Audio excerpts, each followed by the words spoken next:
Task number 3 of our Observing Mechanisms project is to complete a vocabulary chart. So yes, we are going to do a little bit more vocabulary. I understand it's not the most exciting, but hopefully we can really understand and start to narrow down and develop our ideas about what some of these gears and mechanisms are. And so the vocabulary chart that you're going to see for task 3, you're going to find a definition or a picture of the term of the mechanism or the gear. You're going to look up and see if you can find an example of where you would find that mechanism actually at work, and then think about what does the mechanism actually do? How does it change motion? Does it change the direction or the force or the size or the type of motion? And the question that we should have in the back of our minds, our guiding question, our essential question today, is what is the relationship between speed and torque? And we should kind of have an idea of that from our notes from task number 2. But that should just be in the back of our minds, and we should be able to answer that.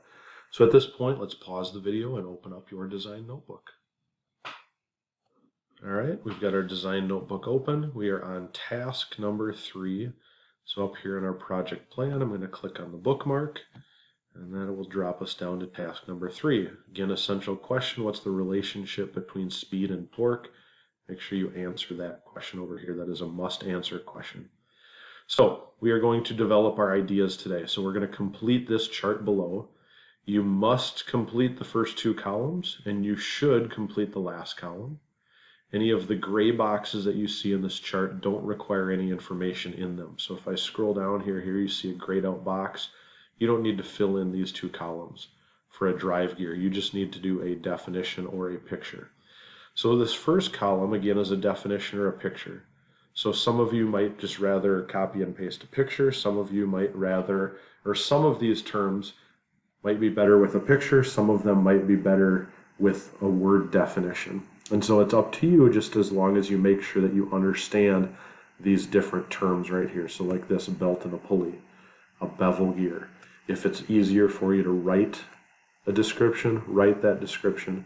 If it's easier to have a picture so you can see it, picture is fine. Okay, one or the other. The second column, you are going to put in a real-world example of where you would find that mechanism. So where would you see something like that at work? And then in the third column, the should column, is does this mechanism change the direction? Does it change the speed, the force, or the type of motion? All right, so let's start with belt and pulley. So my suggestion is we go to Google. Once again, Google is a great tool.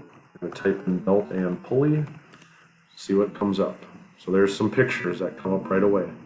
Here's a written description of what a belt and a pulley kind of is. So I can use one or the other. Don't just copy and paste the words, but put it into simple terms you understand.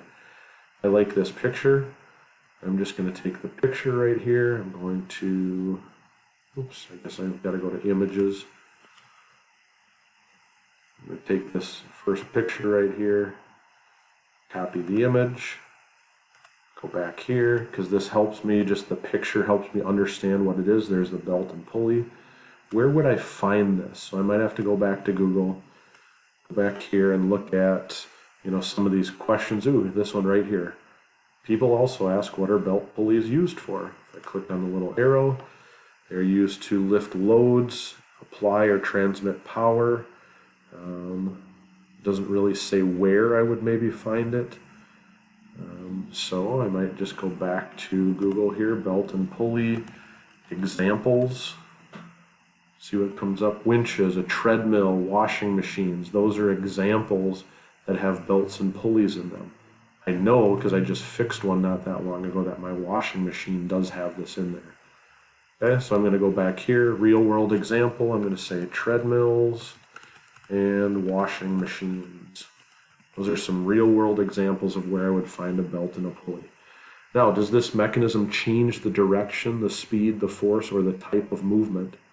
Well, if I know anything about belts and pulleys here, if I look at this, okay, if I spin this wheel right here, this wheel is also spinning. So it's not changing the type of motion. I know from my notes before that these are different sizes, so if this big one is spinning, the small one's going to be moving faster, So that changes the speed of motion. So I'm going to type in it changes the speed of motion. The pulley is always going in the same direction, so it's not changing the direction. And if speed, and this kind of goes back to our essential question right here, what's the relationship between speed and torque? If speed is changing, I know that force, that torque is also changing. So the force also changes with a belt and a pulley.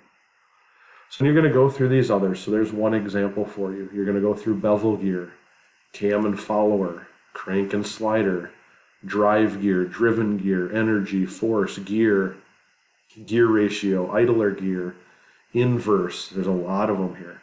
Lead screw, linear motion, mechanism, oscillate, rack and pinion, ratio, reciprocating, rotary motion, simple gear train, torque, and worm and wheel. Once you're done with that chart, then you get to the task summary. I'm sure you've learned something as you went through this today. What was one example of success that you had as you went through this? And then you see the stop sign, the end of task number 3. If you have questions about any of these, you can't find answers, please ask a neighbor or ask your teacher, and we would love to help you. So finish up task number 3. Good luck.